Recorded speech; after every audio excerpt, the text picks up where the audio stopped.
At first I thought the beeping was my phone alarm, the one that drags me up for school lunches and inhalers. Then the sound sharpened into machines, steady and merciless, and I remembered I wasn't in my apartment. I was under white lights that never blinked, my mouth dry as cotton, my skin sticky with antiseptic. Somewhere close, a monitor kept time with a heart that didn't feel like it belonged to me. In the fog of waking, I caught fragments of people saying I'd fought hard, that I'd tried to breathe back into my own body all night long.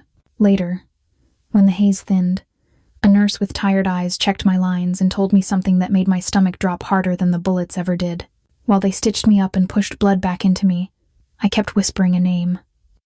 Not my son's, not my mom's, not God's, a man's name that didn't belong in a children's hospital and didn't belong in my life. Dominic Vale.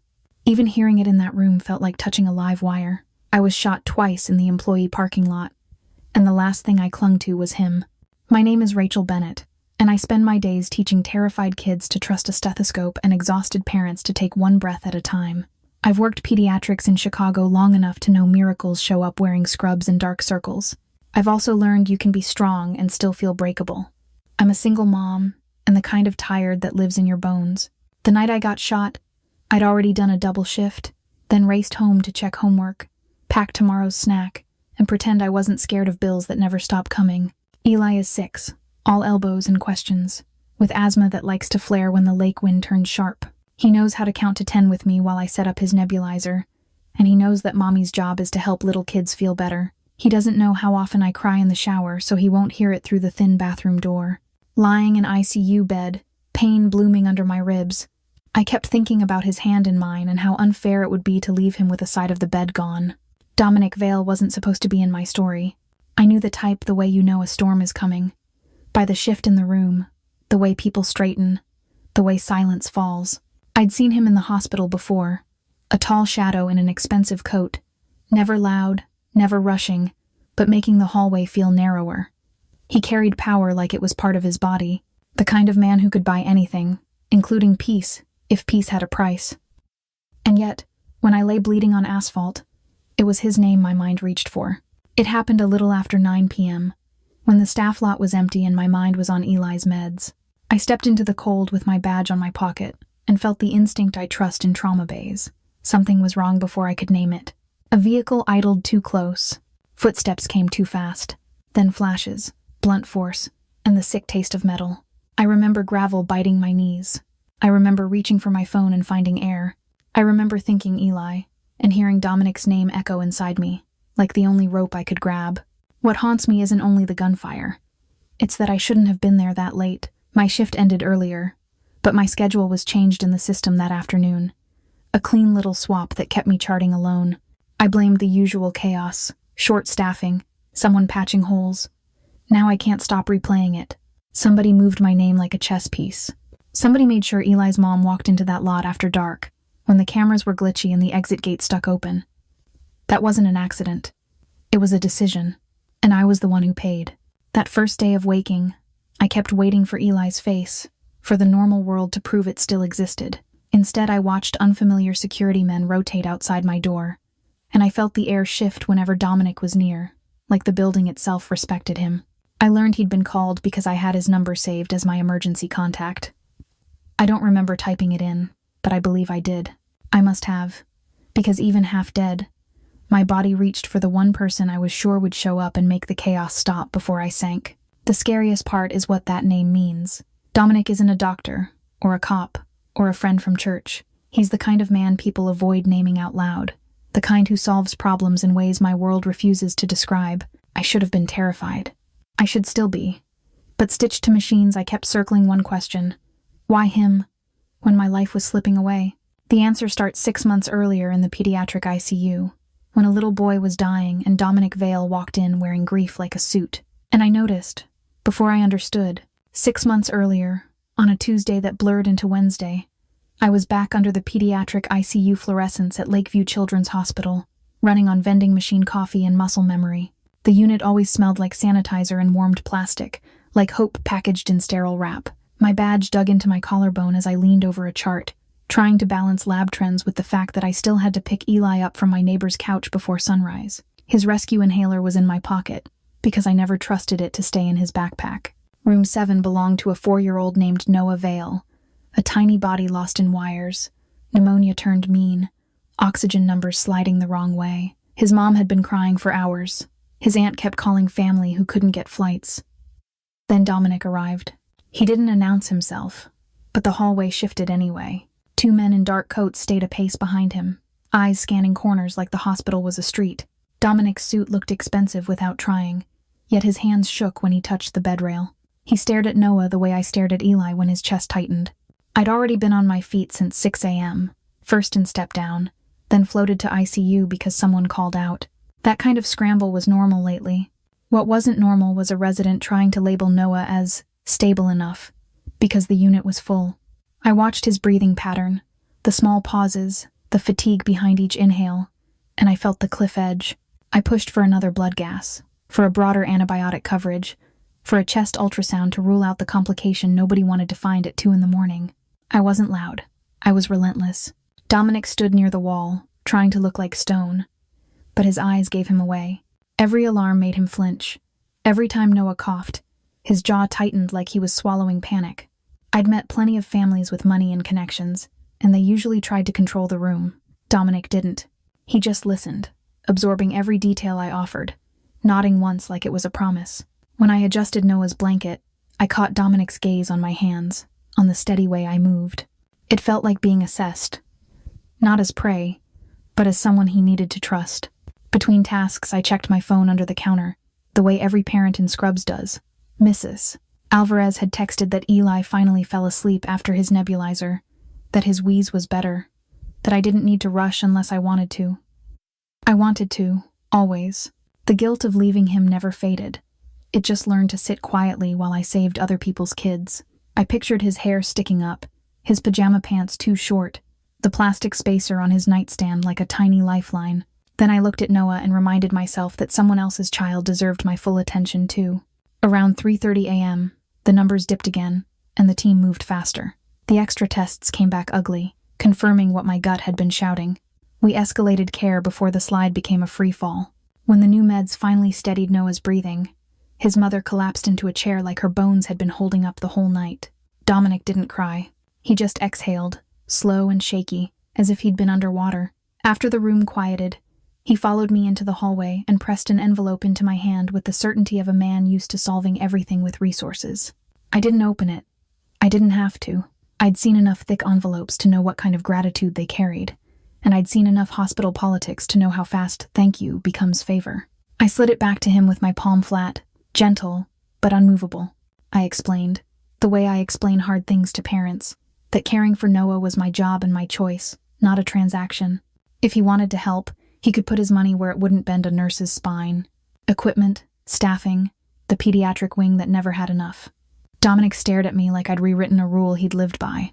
Something softened in his face, not sweetness, more like respect mixed with frustration. He nodded once, slow, and I felt how rare it was for a man like him to accept a boundary without pushing.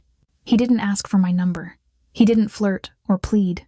He just watched me walk back into the unit, and the air stayed charged long after he disappeared behind the double doors. I went home at dawn, kissed Eli's forehead, and tried to forget the look in Dominic's eyes. I couldn't. In the weeks that followed, new monitors arrived. Supply requests got approved overnight. A donation appeared with no name attached, but I recognized the handwriting of influence. Dominic Vale had found a way to be present without standing in front of me. Each time I felt that shadow, I wondered what he wanted. After that night in Noah's room, strange things started happening around my unit, like the hospital itself had a secret benefactor. A week after I mentioned our ancient pulse oximeters to the charge nurse, 2 brand new units showed up in sealed boxes. No fanfare, no press photo, just a sticky note from supply that read approved. Another day a cart of pediatric masks arrived, exactly the sizes we always ran out of. I told myself it was coincidence, but my stomach didn't believe me yet. Then the donations began, anonymous and oddly specific. The pediatric wing got funding for a new playroom mural, and the artist painted Lake Michigan waves so bright the kids reached for them. Respiratory therapy received fresh nebulizer kits, and our social worker suddenly had grocery cards for families who were choosing between insulin and rent. Every time I asked where it came from, people shrugged and called it a miracle. I started feeling watched, not hunted, as if someone had placed guardrails on my path. At home, my life was still ramen noodles and laundry mountains. I traded babysitting favors with Mrs. Alvarez across the hall, counted shifts like beads on a string, and kept Eli's rescue inhaler clipped inside my tote. Some nights he fell asleep on the couch while I filled out school forms and charted on my laptop, still smelling like chlorhexidine. The donations didn't pay my electric bill, but they made my work feel less impossible, and that made me think of Dominic more than ever. I'd see him only in flashes, never close enough to call it a meeting. Once, a black SUV idled at the curb during my break, and I caught a silhouette in the back seat that felt like him. Another time, security removed a combative visitor from the unit faster than usual. I kept telling myself I was inventing patterns because I was tired, because fear likes to manufacture protectors. Still, the air felt safer. It terrified me, because safety shouldn't depend on Dominic Vale's attention. The fundraiser was supposed to be adults in cocktail clothes pretending the hospital wasn't always one broken ventilator away from disaster. I almost skipped it, but my manager asked me to represent pediatrics, and I couldn't afford a sitter. So I brought Eli in his sneakers, pockets stuffed with dinosaur stickers, his hand sweating in mine. He sat under a folding table with a coloring book while donors clinked glasses. I kept one eye on him, one eye on the exit, and tried to smile. Dominic arrived late, not announced, yet everyone noticed.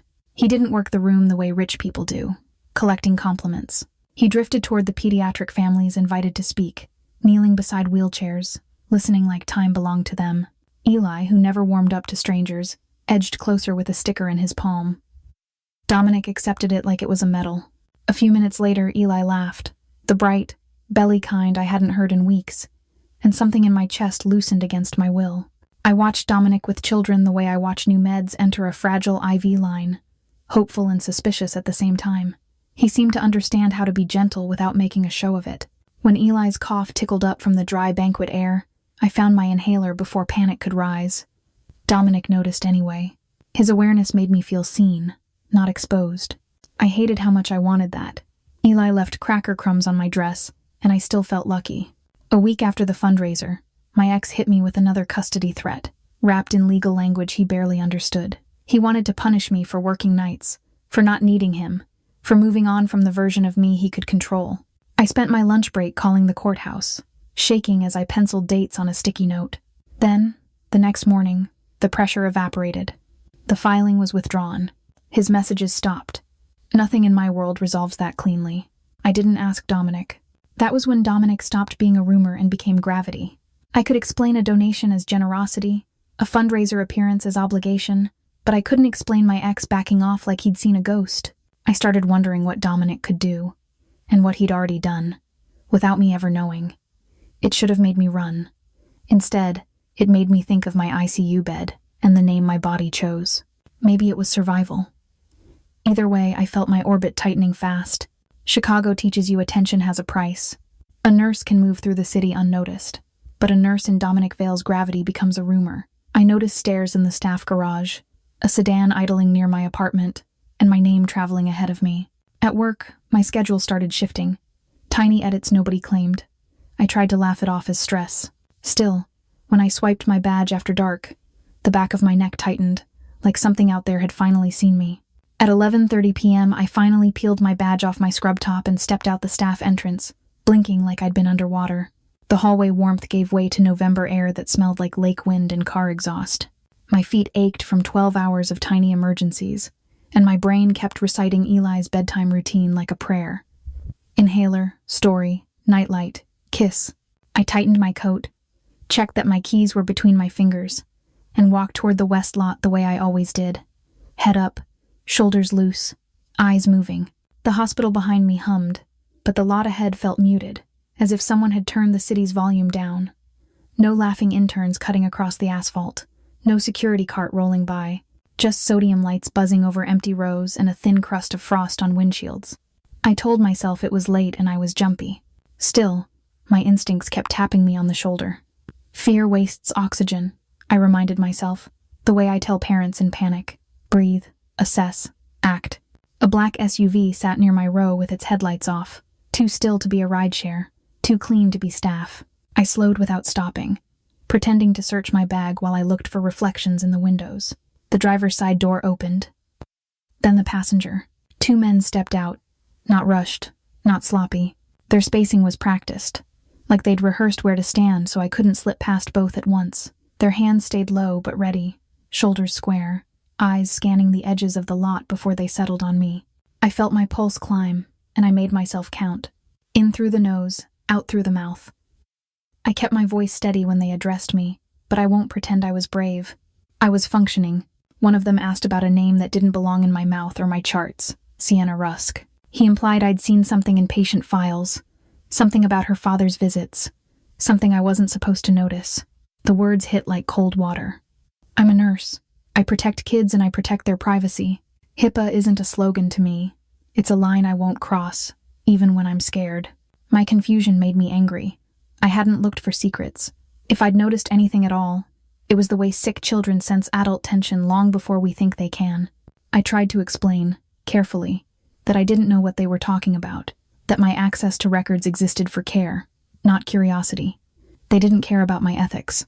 Their calm made it worse, like they'd already decided I was a problem to be handled.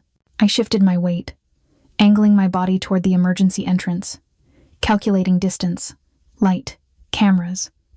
My phone was in my pocket, but I knew reaching for it might be the last choice I ever made. That's when a third figure appeared, walking fast from the sidewalk as if he'd been following directions on a map. He wore a suit that looked too nice for this hour, and he moved like someone who belonged in courtrooms, not parking lots. For a split second, I thought help had arrived, and the hope was so sharp it hurt. The 2 men reacted instantly, their posture tightening, their attention snapping from me to him. Everything that had been controlled turned brittle. I heard the first crack like a door slamming in an empty stairwell. Then more. Too fast to count. Light flared at the edge of my vision. The man in the suit stumbled, and my brain screamed at my legs to run. But my body was already lagging, shocked slow. Something punched my shoulder with a hot, electric force. Another impact landed low, stealing my breath as if my lungs had been switched off. I went down hard, palms scraping grit, the world tilting so the hospital lights smeared into long streaks. Sound narrowed. I could still hear my own ragged inhale, the buzz of the street lamp, the distant wail of a siren that might have been real or might have been my mind begging for one. I tried to move and discovered my body had become heavy, uncooperative, like I was wading through wet cement. My fingers found my badge and then my phone, but my hands wouldn't obey in the right order. Somewhere close, shoes moved, voices blurred, the kind of efficient murmuring that told me this wasn't random. They weren't panicking. They were finishing. Eli's face floated up behind my eyelids, the way it does when I'm charting too late and picturing him asleep. I saw his small chest rising, the faint whistle I hate, the stuffed dog tucked under his chin. I promised him, silently, that I was coming home. Rage flared hotter than the pain because I understood, in that weird, clear way people describe after trauma, that I was being erased for something I didn't even understand. Not for money, not for revenge, for silence. My whole life was built on keeping children safe, and now grown men wanted to punish me for doing my job right. The sky above the lot looked blank and far away. My thoughts snagged on one impossible certainty. Someone would have to call for help.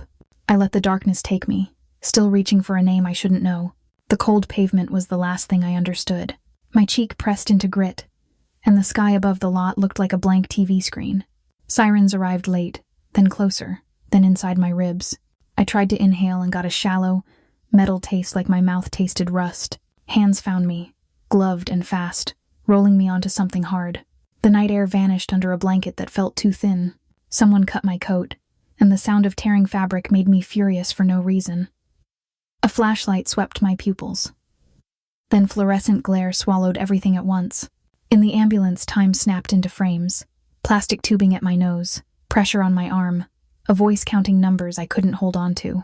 I kept thinking of Eli's small chest rising in sleep, and I begged my body to copy that rhythm. Stay, breathe, stay for him right now. The emergency bay smelled of antiseptic and burnt coffee. Lights flashed above me like ceiling stars. My own hands tried to reach my badge, as if identity could keep me alive. I heard my name repeated, urgent, and I felt myself slipping between it and the dark again and again. Later, piecing it together, I learned they rushed me to surgery within minutes. My abdomen had taken the worst hit, and my shoulder was shattered enough to make lifting a child impossible for a while. They kept me under, ventilated, and watched for bleeding all night until morning finally came. A nurse later told me that even sedated, I fought the tube, murmuring one name like a lifeline. When they searched my phone, they found my emergency contact list. The first entry wasn't my mom or a sister. It was Dominic. Just Dominic. No last name like we belonged together. So while I was bleeding out, someone in scrubs made a call they never expected to make. I imagined the pause before dialing, the quiet fear in their voice, the way a switchboard light blinked. What happened next? I heard later in fragments. Dominic arrived fast, furious, uninvited, and focused. I wish I could say I listed him by accident, but it was a choice. My family is scattered, and my ex turns crises into leverage. I needed someone who wouldn't stall or ask permission. Dominic had solved problems without applause. I trusted that he would show up for me. Hearing that later made my stomach drop. Relief came first, shameful and warm, because some part of me had been right. Then dread followed, colder than the parking lot. Dominic Vale wasn't just a shadow anymore. He was attached to my name on hospital records, inside my survival from now. They said I kept whispering him, as my blood pressure dropped and monitors screamed. I don't remember words, only the feeling of reaching for the quickest help. Dominic represented speed, certainty, protection. In my haze, I wasn't thinking about romance or danger. I was thinking about Eli waking up alone. Between scans and stitches, my mind searched for Eli. Who would pick him up, feed him, keep his inhaler nearby? Later I learned Mrs. Alvarez answered the hospital call and rushed over in slippers. That simple kindness held me together when my body couldn't, and my heart kept slipping away. I didn't see Dominic then, but I felt the ripple he left behind. Nurses spoke differently afterward, brisk and careful, like a storm had passed through. Later, someone admitted he demanded the best surgeon available, the fastest blood products, the tightest security. Money wasn't a question, neither was his fear. Protection has a shadow. If those men came for me because of Sienna Rusk, then Dominic stepping into my chart could paint a brighter target. Detectives showed up before dawn, asking who I knew and why I was shot. Dominic refused to leave me where anyone could reach me again. While I drifted in ICU sedation, plans formed around me like scaffolding. A private ambulance was arranged. A secure facility, hidden in plain sight, was chosen as the safer option. Doctors worried about transport, but the bigger fear was a second attempt. I only knew the world had shifted overnight. When I surfaced enough to understand, I realized the call didn't just summon help. It rewired my life. Dominic was now inside every decision. Security, medicine, timing, silence. Whatever I'd stumbled into wasn't random. It was organized, purposeful, and still moving somewhere beyond the hospital walls, and it was coming. Lakeview was too exposed. Too many doors, too many eyes. Dominic didn't trust hospital security to stop professionals who waited in a staff lot. Before detectives arrived, he pushed for relocation, coordinating doctors, lawyers, and protection like it was routine. My body lay still, but my life was being moved. I sank back under. I only felt motion and a new authority settle over the chaos. Later I learned he ordered my transfer before anyone could stop it, convinced the shooters would return. When the wheels started rolling, I understood the truth. Dominic hadn't just shown up. He'd taken command. I remember movement before I remember pain. Not the sharp kind, but the heavy, underwater ache that told me my body was still here. Wheels squeaked. Something cold brushed my cheek. Then the air turned warm and chemical again. Voices floated above me, muffled like they were behind glass. I tried to open my eyes and got a blur of blue gowns and ceiling tiles. Even half-conscious, I knew the rhythm. ICU to somewhere else. Transfers only happen when the danger changes around me tonight. Later, Dr. Patel explained that my blood pressure kept dipping, that they had stitched what they could and were buying time with fluids, blood, and medication. They wanted to keep me at Lakeview because my chart was already there. My team was there. The rules were there. But the rules couldn't stop two trained men with a car and patience. Dominic arrived like a decision, not a visitor. He wanted higher security, better resources, and fewer loose ends. And he wanted it before sunrise came. I learned there was a hospital administrator who tried to slow everything down. Not out of cruelty, but out of fear with a badge and a clipboard. Liability, credentials, transport risk. If I crashed in an ambulance, who signed off? Dominic's answer, I was told, was simple. He would sign everything, pay everything, and take responsibility for everything. That kind of certainty doesn't comfort a hospital. It threatens it, because it exposes how thin our protections really are when someone decides you should disappear tonight. Somewhere in that debate, One of the older nurses glanced at my chart, then at the man standing near the doorway, and the color drained from her face. I didn't see it, but I can picture it too clearly. Names carry weight in Chicago. Dominic Vale sounded like a headline you don't read out loud. The room didn't become quieter because he raised his voice. It became quieter because nobody wanted to be the person who got in his way, especially with police arriving soon. The detectives did arrive, and that added a new kind of heat. When cops walk into an ICU waiting area, they bring the street with them. Questions, suspicion, clocks. They wanted to know who shot me and why I had been asked about Sienna Rusk. Dominic didn't argue in front of them. He shifted the board. A lawyer showed up on his behalf, crisp and awake at an hour when normal people are still dreaming. Papers appeared. Boundaries got drawn while I drifted under sedation. I hate admitting how safe that felt, even secondhand.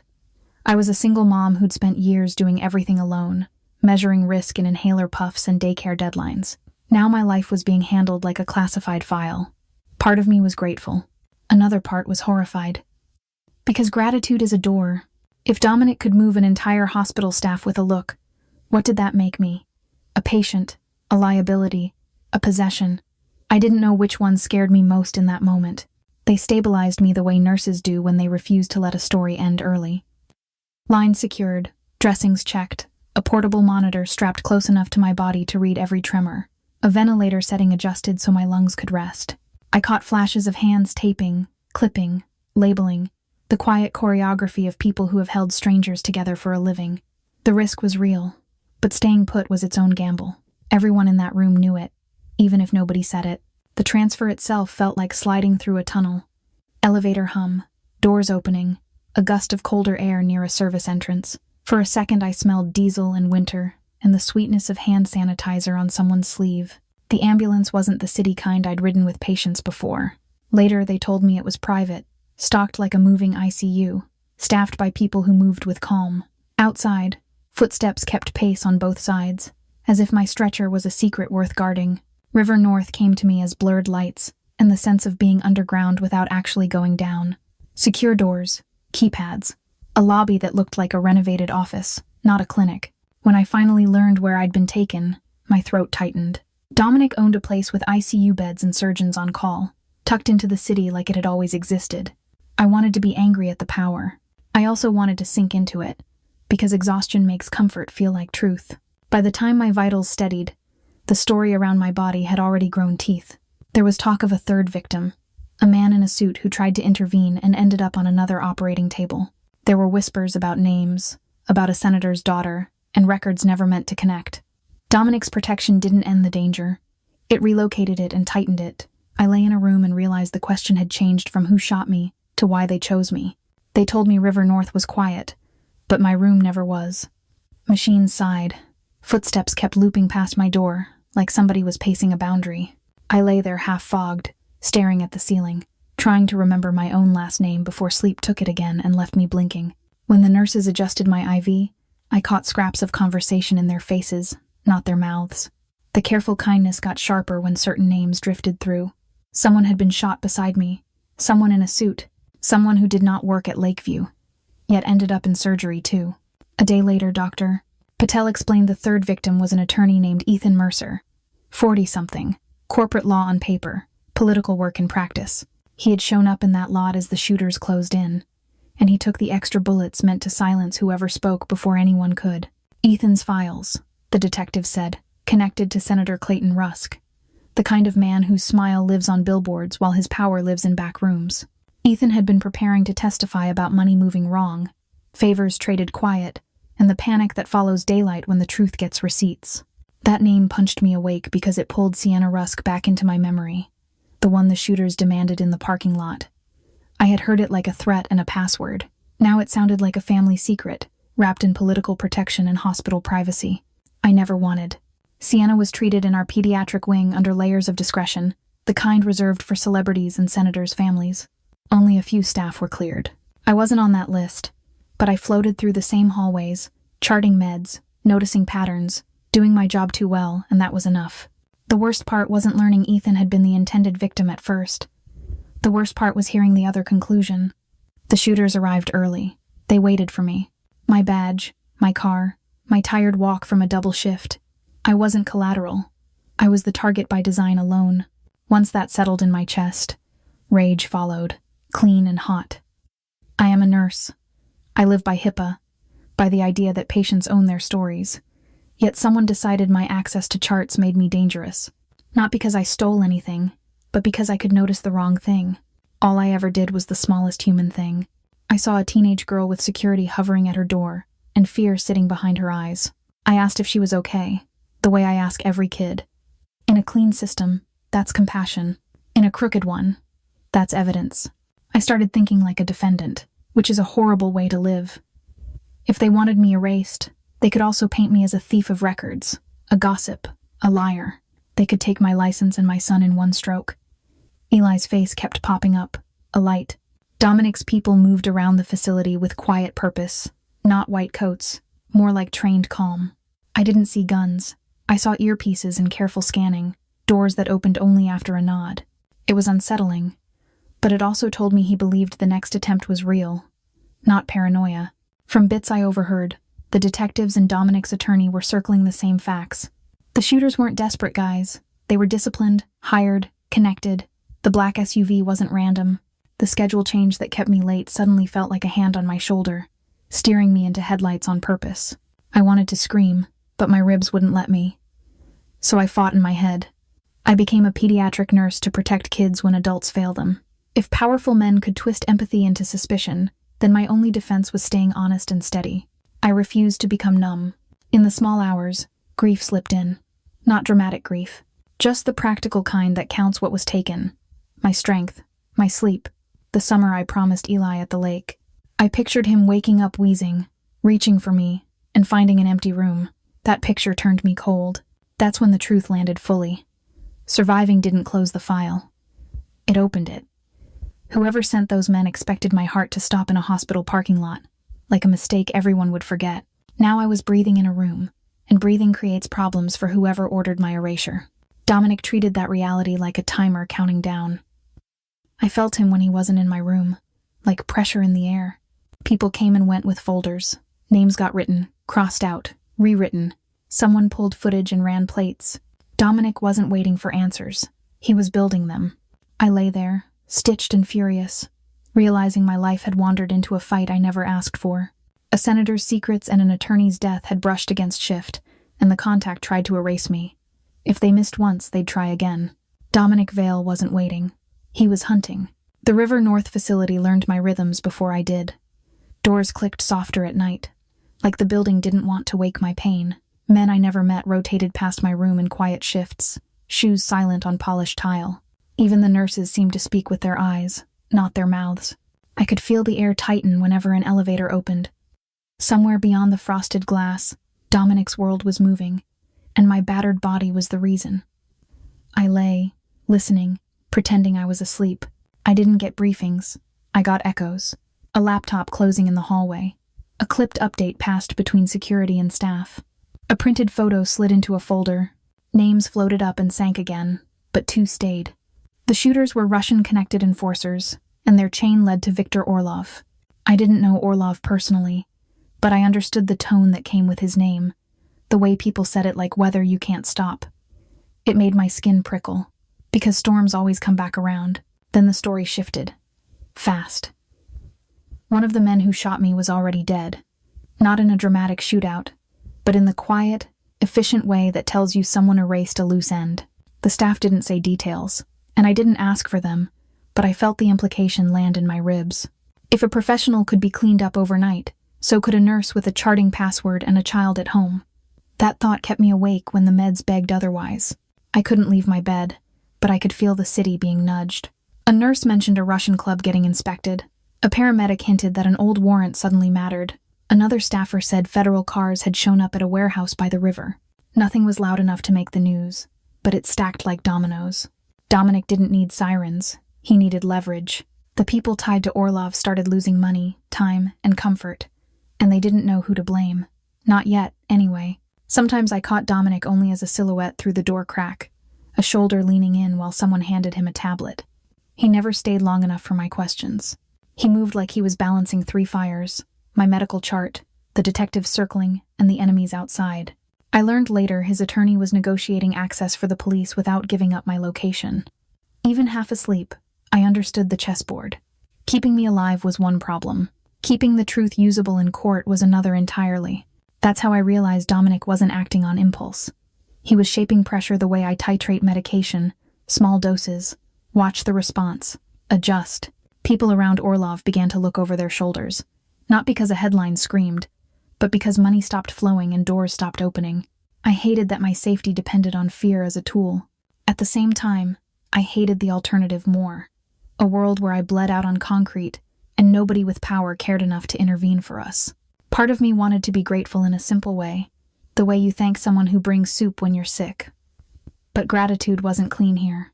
Every small disruption I heard about carried a shadow cost I couldn't measure. I'm a caregiver, not a strategist.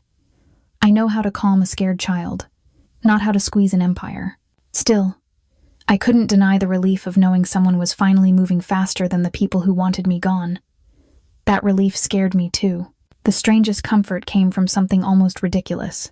In my haze, I started catching a steady voice at my bedside, low and careful, reading children's stories like he was afraid to startle my stitches. Later, a nurse confirmed Dominic did it on purpose. Following a recovery suggestion about familiar rhythms and gentle stimulation, I remembered flashes. A talking bear, a brave little train, the kind of simple endings kids trust. In those moments, his blood world softened into bedtime world, and my chest loosened for me alone. It hit me hardest when I pictured Eli. I'd spent years making sure no man became his center, because men can leave, and kids pay the price. Yet here was Dominic, a dangerous name, doing the gentle work I usually did for other people's children, doing it for me while my son slept somewhere across the city. The tenderness didn't erase the darkness. It complicated it. I didn't know if I was being protected or claimed, rescued or recruited, and my stomach twisted all night. One shooter ended up dead, but the other vanished into the city's cracks, and that scared everyone more. A missing man can come back. I heard the word underground, always followed by someone checking a phone, checking a hallway, checking me. Security rotations doubled. Doors stayed locked. My phone was kept away, and the thought of Eli's unanswered calls made my throat ache. Then one morning the fog thinned. Sound sharpened. Footsteps paused outside my door. I sensed Dominic nearby. I woke wanting answers. Finally. I woke the way you surface from deep water, slow, burning, confused. My mouth tasted like pennies and antiseptic. Every breath tugged at something stitched inside me, and my skin felt too tight for my bones. The ceiling wasn't hospital white. It was a warm gray, like someone designed it to calm rich people. Machines hummed softly, not the frantic beeping I knew from Lakeview. When I turned my head, pain flashed bright, then settled into a dull roar. Outside my door, footsteps paused, measured, like guards counting time. A scent of cedar lingered, and I realized I'd been moved somewhere private. I didn't need a nameplate to know whose place this was. The staff didn't chatter. They coordinated. A nurse adjusted my IV with hands that didn't shake, but her eyes kept flicking to the hall. Two men in suits stood near the elevator like furniture that could kill you. When Dominic Vale entered, the room changed temperature. People straightened without being told. I watched him from the corner of my vision, the way you watch a storm line, and I understood why rumors traveled faster than ambulances. He carried control like a second heartbeat, and somehow, my fear made room. With my eyes open, the parking lot came back in sharp shards. The black SUV, the clean spacing of the men who approached me like they'd rehearsed it, the attorney-looking third man stepping in, turning my options into none. I remembered the way my nurse brain tried to inventory details instead of panic. Hands, pockets where the light hit their faces. Then one name cut through everything Sienna Rusk spoken like a warning, tied to patient records, as if a scared girl in a hospital bed could become a death sentence for me. I had never touched her chart without permission, ever. Pieces I'd overheard while drifting finally locked together. There had been a third victim at the scene, the suit who arrived last, and his work ran close to Senator Clayton Rusk. That fact alone explained the panic in the building, the way detectives hovered outside this facility but never crossed certain lines. Power doesn't shout, it leans. And when secrets threaten to tip, people reach for erasers. The Russians were the muscle, Viktor Orlov the pipeline, and someone higher up had already started cleaning loose ends. My stomach turned at how organized it all felt, like I was a file. That's when the truth landed with a cold clarity. I wasn't collateral. I was the target. Not because I stole anything, not because I broke HIPAA, but because I noticed a teenage girl who looked terrified and asked if she was okay. In a clean world, that's care. In a corrupt one, that's contact, and contact becomes risk. I lay there furious, because my empathy had been turned into evidence against me, and underneath the anger was a quieter terror, the kind that wears Eli's face and asks how long before danger finds him too. Not on my watch, Eli. I finally looked straight at Dominic, and I didn't pretend I was unaware anymore.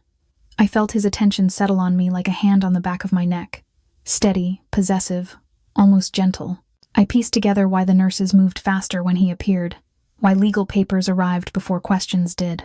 He didn't deny it when the truth surfaced in the way truths do around powerful men. He wasn't a philanthropist with sharp edges. He was the sharp edge, a crime boss with a city's worth of shadows behind him, choosing to stand beside my bed while I breathed. My first reaction wasn't a scream. It was a slow, hot anger that I'd been pulled into a world I never signed up for. Then came gratitude. Unwanted but real, because I was alive, and Eli would still have a mother. Somewhere in that messy overlap sat the reason I'd listed him as my emergency contact. I didn't have family. My ex was a threat, not a safety net. Dominic was the one person I believed would move fast, no matter the hour. Now he wanted to relocate me and Eli like we were cargo. I refused that rescue today. Agency mattered more than comfort. Even drugged and weak, I could feel the line in me that wouldn't bend. I am not property, and my son is not a bargaining chip. I understood Dominic's logic, the way danger follows visibility, the way a second attempt could come while I was still healing. But safety without choice is another cage. I sensed him preparing to step back, to sacrifice by disappearing from our lives so the damage shrank. And that was the moment my resolve hardened. If he tried to walk away from me, I would stop him and choose anyway. By the time my IV stopped stinging and the room stopped spinning, the plan was already moving without me. Forms appeared on a clipboard near my bed. A clean envelope sat on the side table, thick with documents and the kind of cash you only see in movies or court exhibits. I didn't need to open it to understand what Dominic was building.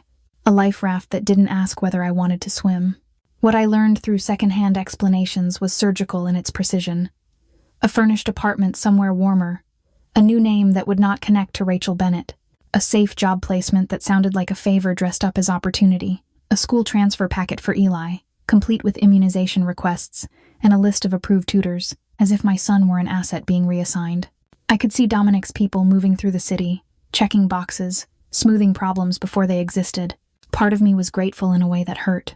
I had spent years holding my life together with discount groceries, overtime pay, and the stubborn hope that if I worked hard enough, the world would stop taking from us. Dominic was offering the opposite of scarcity.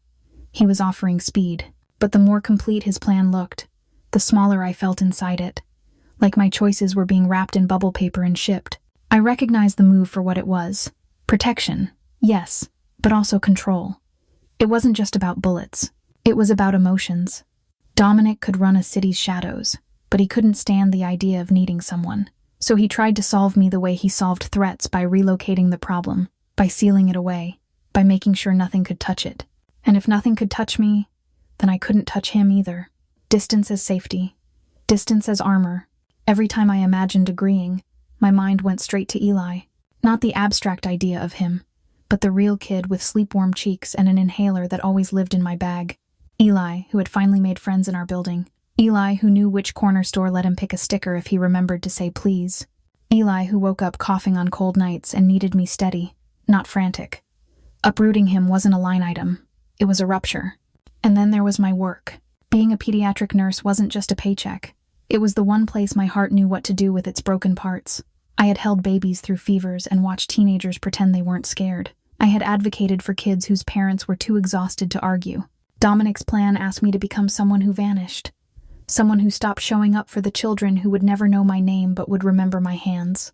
I couldn't accept that trade without calling it what it was. A kind of surrender.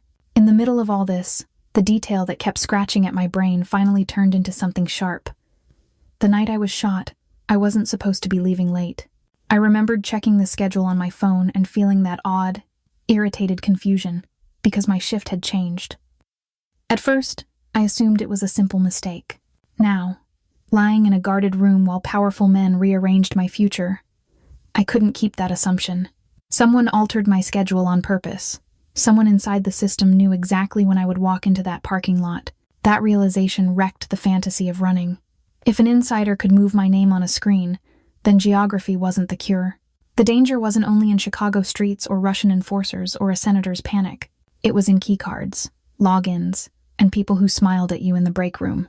It meant the threat could follow us anywhere, because it traveled through institutions, through access, through the quiet corruption of normal things. I watched Dominic absorb that same truth, not with visible panic, but with a tightening that told me he understood risk in a way I never wanted to learn. The air around him went colder. His attention pulled inward, calculating exits, calculating sacrifices. He began to withdraw, as if stepping back could erase the bond that had already formed between us. The noble move, the clean cut. The idea that if he disappeared, Eli and I might become invisible again. But I wasn't invisible anymore, and I wasn't willing to be handled. I was scared, yes, but awake. If Dominic wanted to protect us, it had to be with me, not done to me. His instinct was to step back and call it sacrifice. Mine was to stay and set rules. Part 11 would decide whether he could face that or lose us. I decided I was staying in Chicago the same way I decide to start a shift when my feet hurt. One deep breath, then forward. Not because I trusted the city, or the men hunting me, or even Dominic. I stayed because running would teach Eli that fear gets to move us like furniture. I stayed because my life is not a witness protection package. Dominic's plan had been neat and distant. Mine was messy and honest. If I was going to survive, it would be as myself, with my eyes open. And for once, I wanted the choice to matter. The first rule was simple. No more soft targets. Dominic secured a residence I could accept. Not a palace, just a quiet condo with real locks, cameras I could see, and exits I could memorize. A protective detail would be present any time I left the building, but not hovering inside my kitchen. I demanded clear check-ins, like a hospital handoff. Who is on shift, where they are, and what the plan is if something goes wrong. I also insisted on one unglamorous thing. I keep my phone always. No taking it, no tracking apps without my consent, ever again. The second set of rules was about Eli, because everything is. Childcare had to be vetted the way we vet medications. Credentials, references, and a backup plan. Dominic's people could recommend, but I chose. No strangers with guns in Eli's line of sight. No sudden car rides, no surprises. The condo and any vehicle would get regular bug sweeps, and I would be told every time. I required full disclosure about threats, even the ugly parts. And I kept medical autonomy. If a doctor says I rest, Dominic does not overrule that with urgency. My body was not a battlefield. Dominic listened in that still way he has, like the room has to earn sound. At first he tried to shape every rule into an order, because control is his native language. I watched him catch himself. Pause, then ask instead of command. It was awkward, almost human in its effort, and it made my throat tighten. I made it clear that protection without respect is just another kind of cage. He didn't like the word cage. I could feel it. But he didn't walk away this time. He adjusted the way a storm adjusts, slowly, grudgingly, but undeniably moving. When Eli finally came to see me, I practiced my explanation like I practiced dosage calculations. I kept it simple. Mom got hurt, Mom is healing, and we have helpers for a while. I didn't tell him about senators or names whispered in parking lots. I watched his 6-year-old eyes search my face for the part I was hiding, and I hated that he was learning early how adults lie with kindness. I promised myself the new rules would not steal his childhood. Safety would be background noise, not the whole song. I would heal in a way he could see. Dominic didn't crowd us. He stayed at the edge of the lounge, hands empty, posture careful. Like he knew a child could sense danger even when adults pretend. Then he did something small that cracked me. He brought Eli a plain cardboard box and quietly turned it into a tiny ambulance with stickers and folded paper, the kind we keep in the playroom upstairs. Eli laughed, the bright kind that makes your chest unclench. Dominic didn't soak it up like praise. He just kept building, steady and patient, like bedtime had taught him something violence never did. I watched, stunned. That night, after Eli fell asleep against my side, I finally understood Dominic's earlier retreat. It wasn't just strategy. It was fear, plain and sharp. He was terrified that if he let himself want me, he would drag me deeper into his world, or fail to keep me safe, or both. The realization didn't erase the moral friction between us. It didn't make his hands clean, but it made him real, and it made my own feelings harder to deny. I felt safer with him nearby, and that scared me too. I chose rules, not romance, and called it courage. Our agreement lasted exactly one quiet morning. I was relearning how to sit up without shaking when I noticed the hallway change, like a nurse station right before a code blue. Dominic's security rotated tighter. Phones vibrated. Faces went blank. Later I learned why. Detectives had arrived again, insisting on access. And someone in the hospital had whispered that I was alive. A leak. Proof that my schedule wasn't the only thing that had been touched. Dominic wanted to lock everything down. I wanted answers. And outside, the city was already testing our rules. I felt the next blow coming.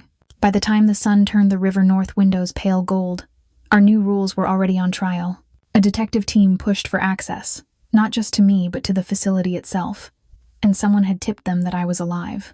I felt it in the way guards shifted, in the way nurses lowered their voices, in the way my pulse jumped like a monitor alarm. I hated that my survival became a headline in somebody's mouth. I also hated the old reflex in me that wanted to apologize for taking up space. That fear tried to lead. Dominic could have handled it the easy way, the way people assume men like him always do. I saw the impulse flash through the room as cold gravity, and then I watched him swallow it. He brought in legal counsel, medical releases, and a controlled schedule for questioning that protected my body and my rights. He let the detectives think they were driving the process, while his people quietly steered them away from anything that would compromise Eli's location. For the first time, his power felt like a shield with a conscience, not a weapon begging for an excuse today. Over the next week, the danger didn't vanish, it reorganized. Victor Orlov's reach in Chicago started to shrink, not because anyone confessed, but because pressure stacked from clean angles, raids on storefronts, audits, and warrants that had been ignored for months suddenly moving fast. Dominic never claimed credit, and I never asked for details I didn't want living in my head. Senator Clayton Rusk's circle tightened too. The attorney's trail surfaced in places it was never meant to. And inside the hospital system, the person who altered schedules was quietly stripped of access and reassigned. It wasn't justice, but leverage. That was the ceasefire. Not a peace treaty, more like a line in wet concrete everyone agreed not to cross for now. My protective detail remained, but the air stopped feeling hunted. Eli moved into the condo with his favorite blanket and a new inhaler case that made him feel grown. He started sleeping through the night again. I started doing simple things without flinching, like taking the trash out. Dominic kept his distance when I needed it, and stayed close when I didn't. The darkness didn't disappear. It just stopped being the only thing in the room around us. When I was cleared to work again, I didn't return to the same hallway under the same fluorescent hum. We built something safer.